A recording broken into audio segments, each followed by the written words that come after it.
Excellency, the President of the Federal Republic of Nigeria, represented by Barrister. The theme for talks on day 2 of the 5-day summit borders on opportunities and challenges of oil and gas investment in Africa. Dr. Folashade Yemi-Eson, the Permanent Secretary in the Ministry of Petroleum Resources, sets the ball rolling. The summit represents Nigeria's contribution to the quest for a sustainable platform for global industry players to come to Africa in the interest of the oil industry. It is designed to be Africa's largest and most important industry platform and linkage to the world, where engineering and technological breakthroughs will meet other developmental and economic diversification initiatives. It will potentially bring economic benefits, generate employment, and expand businesses in Nigeria and Africa. It is hoped that this platform, which has brought together stakeholders cutting across the industry, will deepen existing partnerships. Still standing on existing protocol. Goodwill messages toe same line, maximizing the opportunities in the oil and gas industry in Nigeria and dealing with challenges through sophisticated and implementable policies. As an investor, Chevron is in Nigeria for the long term and in Africa for the long term. And we strongly believe in the collective prosperity of this great nation and the stimulation of this economy. Coming at such a critical time in the challenging global economic outlook, this summit provides an opportunity to meet, network, share ideas on ways forward towards sustainable growth in the Nigerian economy and across Africa. Total, in fact, has been partnering in Nigeria for 65 years with activities both in upstream and in the downstream segment of the industry.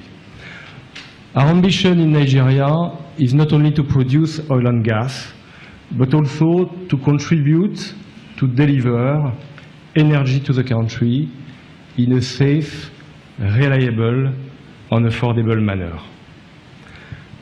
Total is committed to Nigeria, and we are demonstrating this commitment through our investments in Egina project, of course, but also our investments within NPC in our joint venture, particularly to supply gas to the domestic market.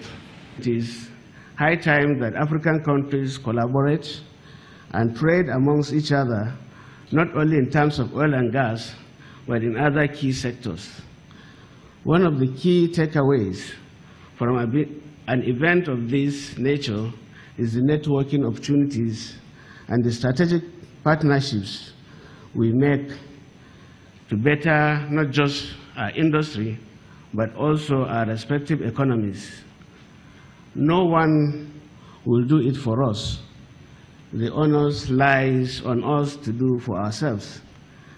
I have full confidence that the discussions and interests alike will stir up strategies and actionable items that will crystallize into a veritable roadmap for our industry and indeed our energy future.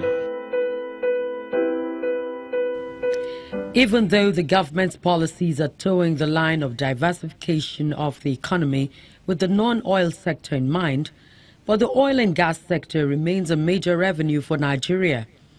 The country must then respond dynamically to reposition the national economy, ramp up production, reduce costs, foster efficiency, and boost the non-oil contribution to export earnings and government revenue. For sure, petroleum is one of the key catalysts of the African development. In some countries, in Africa, for example, oil and gas represent more than 70% of the national income. The time has come for Africa to voice its role in securing a stable petroleum supply to meet the world's energy requirements for global economic growth and development. For simple statistics, if Africa was to be considered as one producer, for sure our continent will challenge Saudi Arabia, the United States of America, and Russia. This is the reason why Africa must have a common response to global oil and gas challenge.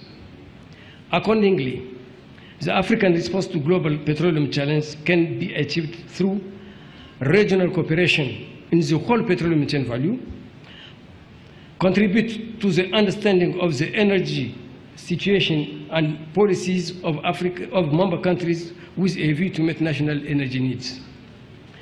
Concluding my words, I would like to stress the importance of enhancing levels of cooperation among all concerned parties, including energy producers and consumers, the owners of advanced technology, financial institutions, and policymakers, to promote a just exchange of benefits and mutual interest, thereby achieving a state of genuine partnership based on unified targets and objectives. I wish pleasant discussion and success to the overall summit. Oil is an essential building block for economic growth, especially in our own part of the world. Throughout its history, our resource has stimulated development, prosperity, as well as social mobility. Indeed, oil has played a pivotal role, lifting hundreds of millions of people out of poverty. Put simply, oil has fueled our current civilization.